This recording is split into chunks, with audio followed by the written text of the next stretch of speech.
Welcome back to Offroad Outlaws, guys, and in today's episode of buying random things that we probably shouldn't buy, we're heading out to Lake of the Ozarks today to pick up a rusty old boat that somebody apparently just found sitting on the side of the lake, and when I heard about that, I immediately was like, oh, we could do something incredible with this. We could take it back to the shop, we could get it rebuilt, and hopefully turn it into something that actually rips. So what we're going to do right now is we're going to hook up the trailer and we're going to head out from our house right here on Twin Rivers Lake, and I'll pick it right back up with you guys when we get out to Lake of the Ozarks. Well, boys, we just made it out here to Lake of the Ozarks, and we're actually going to go ahead and make a quick left because this should be the direction of where this rusty old boat is. Now, actually, I had one of my buddies go on ahead of me, actually figure out where it was, and also hook it up to the trailer. That way we wouldn't have to mess around with loading it once we got there.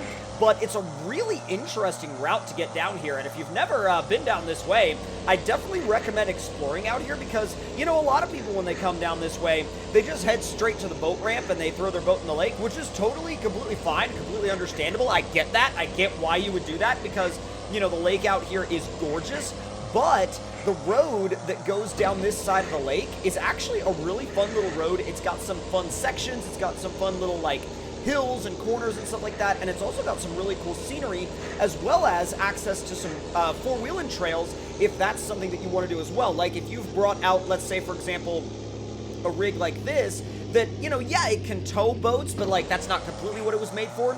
This truck, for example, was made to be able to tow a boat if it had to, but also be able to go off-road if we found some trails that looked like fun. So I'm actually seeing, I think, a gas station off in the distance. We might actually want to stop and get some gas real quick. Just make sure we fill up before we head back. Oh, God, back to Twin Rivers Lake. Yep, let's go ahead and pull in real quick. Not too bad, not too bad. It's interesting because you can definitely tell that we're, like, out in the middle of nowhere by the looks of this gas station, but, you know, no big deal. It's not too bad. Now, we shouldn't be all that far now from where the broken down, rusted old boat is. Now, the weird thing about this boat is that, and when you see it, you guys will understand what I mean. It looks like it's been out here forever, and it should already be on the trailer when we get there. But let's go ahead and make it around this corner real quick, and it should be right down there it is! There it is! It's already on the trailer. I don't know how he got the trailer all the way down in there and got the boat hooked up to it, but we're going to back in, we're going to hook it up to the trailer, and then we're going to take a little bit of a closer look at this boat before we get it back up here. Now, granted, I do want to get it out of the water before we really start taking an in-depth look at it, but it does look like it might be a little rusty. Let's find out. Oh, wow. All right, that's actually, holy crap. I don't know how long it's been sitting for, but it certainly looks like it's not in the best of shape. Yeah, it certainly looks like it's seen better days. Now, can we fix that? Sure, absolutely. Can we get this back to a place where it works as it was intended and it looks really, really good? Absolutely. But now, yeah, no, that's definitely seen better days. So now it's time to get it back to the shop. We'll rebuild it and see what we can do. And also, as you can see, this thing is kind of sinking down a little bit in the rear whenever we try to tow this thing. But once again, this rig is not necessarily my normal Tundra that I drive. This is my other one, my long travel one. And this one obviously is a lot softer in terms of suspension. It's a lot more intended for off-road adventures rather than towing. But I wanted to bring it out and give it a little bit of exercise because I haven't driven it a lot lately. Now, let's make our way back up to the main road and see if we can... Whoa! Easy. But yeah, we'll see if we can get it back to our shop in Twin Rivers with no issues. That's at least the plan. Now, let me know in the comment section down below if you've found any interesting boats or rigs or restoration projects that you've taken on in any of these areas, really, and let me know how they've gone for you. So let me go ahead and just ease it on down this road. I'm trying to not split these two lanes too bad. Not terrible. Once this thing gets up and going, it does tow pretty well. Once again, the suspension setup really isn't the best for towing, but I've got to say, it is at least respectable for what we're doing with it, and for the fact that it's really not intended for this at all. I mean, there's a full trophy-type suspension under this truck, which was really never at all intended for towing in the first place. Easy does it. Almost there. Almost there, or at least back to the area where we're about to get out onto the main road to get back to Twin Rivers. Now, if we go ahead and make a right here, we're going to head in the direction of Twin Rivers, and I will check back with you guys when we get there. Well, we've been driving for a little while now, and we're out on the highway, out on the 4-lane. We're actually starting to get close to our exit, so we're probably going to get this thing backed into the garage as quickly as possible, and then obviously get to work on getting rid of all the rust, getting it back to a condition where it's at least presentable. And then, once we do that, oh my god, yeah, that's where this thing would have ended up had we not rescued it, or if someone else had rescued it.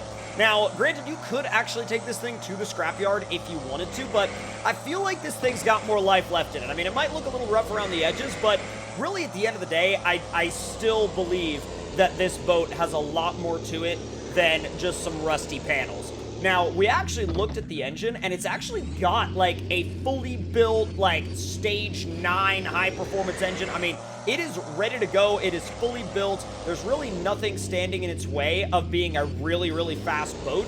It just needs a little bit of, like, it just needs a little bit of attention paid to it, you know what I mean? It just needs a little bit of attention paid to it. It needs a little bit of, like, a little bit of care, a little bit of, just kind of refurbishing at the end of the day.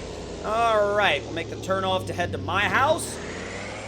And we'll back this thing into the garage and begin working on it. It's actually really cool, the fact that we're able to take this thing right back up to our house, back it up into the garage, and then just kind of get a better idea of what we're going to end up doing with it. What's interesting is this Tundra has an easier time getting up the driveway than my other one does. All right, so I'm going to whip this trailer around real quick. We'll pull it over here towards the rocks, the big boulders.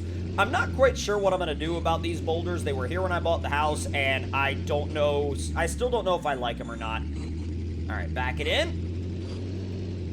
There you go, not too bad. It's far enough back for a good workspace. All right, let's go ahead and detach it. And now, it's time to get to work on this thing and see what we can do with it. Now, let's just get a real quick look at what that thing looks like right now. Because really, like I said before, this thing is going to be one of those projects where once it's done, it's going to be a big, big upgrade from how it looked before. I mean, look at this thing right now. It doesn't look terrible, but it is extremely rusty. I mean, it is so incredibly rusty that I feel like it's not necessarily like, it's not a rig that a lot of people would look at and go, yeah, I should definitely, like, save that, you know? It more looks like something that you found right down at the edge of a swamp or at the edge of a lake that nobody was really doing much with. But thankfully, we're going to be able to dive into it and figure out what we need to do, and then we will be back once we've had a little bit of time with it. It's been a little while now, and we've been working on the boat project, and I want you guys to let me know in the comment section down below if you like what we did with it, if you think we should have done something differently, or if you would have restored the boat a little bit differently. Let me know what you guys would have done to it in the comment section down below. Now, we went through the whole thing and made sure that the paint was good to go. We made sure all the body panels were pretty much rust-free, all good, and then we also just made sure that it, you know, like basics, like it would actually float. So, without any further ado, let's go ahead and have a look at the newly restored rescue boat. Now, this guy, like I said before, we basically just rescued it from the side of a lake, and now it's time to actually take this thing out into the water for the first time ever since, well, really ever since picking it up, and we'll take it off a couple of jumps, we'll see what it's all about, and we'll actually put that fully built engine to proper use finally. Whoop! Why are we going back that way? That is not the plan. Come on, bud. Easy. All right, let's get that trailer hooked up and get on out of here. Now, this thing, I'm sure, is going to be a blast. It's not going to be the fastest thing in the world, certainly not going to be as fast as my jet ski, but I do have a feeling that it's going to be a actual blast to drive. Now, this house right down here, don't worry about this. We're gonna launch the boat down there, but it's all right. I know the guy. He told me I could, so it's fine. Now, let's go ahead and just ease right on down here, right into his driveway. Don't worry about it. And we're going to back this guy down into the water and see how it goes. All right, nice and easy. And spin that camera around, just use the backup camera. I am so excited to actually drive this thing. Easy. That should be far enough. That's definitely far enough. All right, we'll swap over. It sounds good. All right, 3, 2, 1, full send. Come on. It's quick. We are not going to make that ramp. Whoa! It's fine. Don't worry about it. Double backflip right off the bat. It's fine. Don't worry about it. Oh, we're about to hit the back of the ramp. Yep, we hit it right, like, smack in the center. Alrighty then. This thing works well, though. It rips. Again, it's not as fast as the jet ski or anything like that. Oh, you got to be careful through here. You got to go slow. Otherwise, you will beach the thing. Yeah, we haven't even had it really out on the water for very long yet, and we beached it. Let's give her a quick rescue. Don't worry about that. Back her up one more time. I want to actually get a good run at that ramp, because I feel like I did not get a good run at that ramp at all. And also, now I'm kind of beached again. It's fine. Not going to worry about it. As if the double backflip that we did earlier wasn't good enough for me. Come on! Oh, that's going to be perfect. Hey! Do not go onto that bridge. That bridge is not tall enough for you. Holy crap. Well, overall, I can definitely say that this boat rebuild was a success. But let me know what you guys thought of it in the comment section down below. And if you enjoyed this video and would like to see more, make sure you hit that subscribe button and turn those notifications on. And I will see y'all next time. Talk to y'all later.